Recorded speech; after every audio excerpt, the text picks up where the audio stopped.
Hello guys, good afternoon. I am IC Libuon. I am an OFW here in Hong Kong. Good afternoon sa inyong lahat. At kung hindi ka pa nakasubscribe sa aking YouTube channel, paki-like and click that subscribe button at notification bell na rin para sa update ng aking mga videos dahil aking mga videos ay organic, hindi ako nag-edit, talagang actual na video talaga ito at ina-upload ko kaagad. As you can see guys, gumagawa ako ng damit ng aming muse kasi dito sa Hong Kong meron silang mga organisasyon dito na para sa mga OFW, para naman hindi kami maburyong, di ba? Na hindi namin ma-miss yung mga pamilya namin. Gumagawa ang OWA ng mga events at itong ginagawa ko ngayon, nagtatahi ako ng costume ng aming muse sa pageant. Ayan, ganda-ganda guys. Ganito dito sa Hong Kong guys, kaya hindi ka mabobore. Meron silang mga event dito, kunyari mga pasayaw, mga ganun. This May 17 nga, meron kaming sayaw para dun sa Flores de Mayo. At itong ginagawa ko, yung tinatahi ko, para to sa event din ng Flores de Mayo, para sa pageant, ganun. Kaya pag dito kayo work sa Hong Kong, parang sa Pinas lang din kayo, hindi kayo mabubore. Kasi maraming mga event, kailangan mo lang sumali sa mga organisasyon, mga ganun, maging active kayo, para hindi nyo ma-miss yung pamilya nyo sa Pilipinas. Ganun lang guys, ganun lang ang gawin ninyo pag dito kayo sa Hong Kong mag-work. At saka dito sa Hong Kong, talagang hindi ka mabubore kasi tuwing linggo, may day off kayo. Kaya kahit hindi ka sumali sa mga organisasyon, mga sayaw-sayaw na mga ganyan, okay pa rin. Kasi may day off naman tuwing linggo, may day off. Pwede kayong gumawala, o diba? Maging feeling princess kayo pag linggo. Pwede kayong magpunta ng Macau, China, mag-travel kayo, ganun. Parang nag-work ka dito, at the same time, naging tourist ka na rin. Ba yan? Naging tourist ka na rin kasi tuwing linggo meron tayong off. Tapos meron sila ditong tinatawag na statutory holiday, yung Labor Day kumbaga. Tsaka minsan sa isang buwan nakailang statutory din tayo, 3, 5, mga ganon.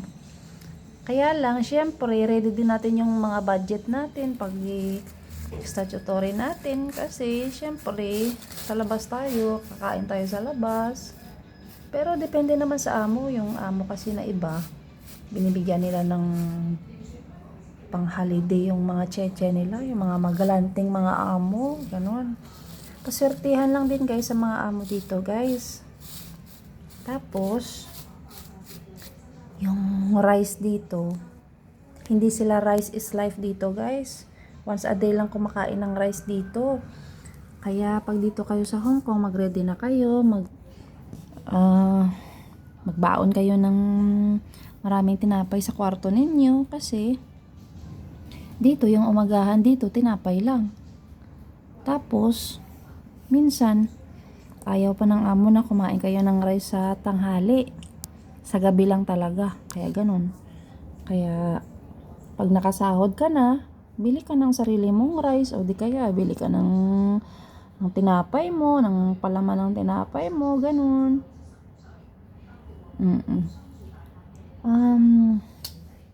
Medyo ako ngayon, wala masyadong work kasi yung alaga ko, yun, pag-alagala sa bahay. Pero hindi ko na siya ipapakita guys kasi wala tayong consent sa amo natin. Baka tayo ay mapagalitan ng amo. Ayan siya, pag-gala-gala lang siya. Papakita ko yung paa niya. Paa lang. Ayan siya. Yun ang alaga ko. Pag-gala-gala. Ay. Break time ko ngayon. Binigyan ako ng amo ko ng break time sa tanghali. After lunch daw, mag-break ako. Ganun. Pero parang, pagkatapos ng work ko, okay naman na. Pag wala na akong, tapos ko ng mga gawaing bahay, okay naman na. Basta hindi lang gumala yung alaga ko. Okay na okay ako. Marami akong oras. Kaya lang minsan pag gusto ng alaga ko gumala, buong araw kami sa labas. Ganon. Kaya maswerte lang ako kasi ganito yung alaga ko. Naglalakad pa siya. Matanda pero malakas pa to sa kalabaw, guys. Nako, tumatakbo pa ito. Diyos ko. Yun nga lang, ano mo siya, talagang tignan-tignan mo siya kasi hindi na niya alam ang ginagawa niya kasi may Alzheimer's nga ito. Yan sabi ng boss ko. Ang lahat ng galaw niya, tignan ko daw siya. Maliit naman ang bahay namin. Kaya kaganon-ganon lang ako habang may ginagawa akong iba. Diba? Ganun lang guys, swerte yan ng sa amo. Yung mga amo nga dito. At saka may sarili akong kwarto guys. Ang gulo-gulo ng kwarto ko. Huwag nyo nang intindihin ang gulo ng kwarto ko. Madami kasi akong gamit. Tapos yung ibang nga guys, swerte nga ako. Medyo malaki nga itong kwarto ko. Yung iba nga guys, maliit lang. Tapos yung sa baba nila, kumbaga double deck yung kwarto nila. Tapos sa baba, washing machine, ganun. Diba guys? Swerte na ako dito sa kwarto ko. Sarili kong kwarto. Pero yung CR namin, iisa lang.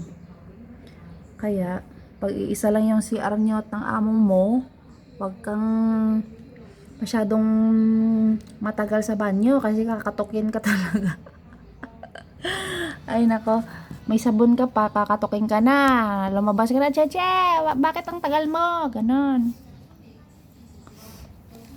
Ayan lang guys, yung may share ko sa inyong lahat ngayong vlog ko na ito. Hanggang sa susunod, please click that subscription button for more videos. Bye-bye!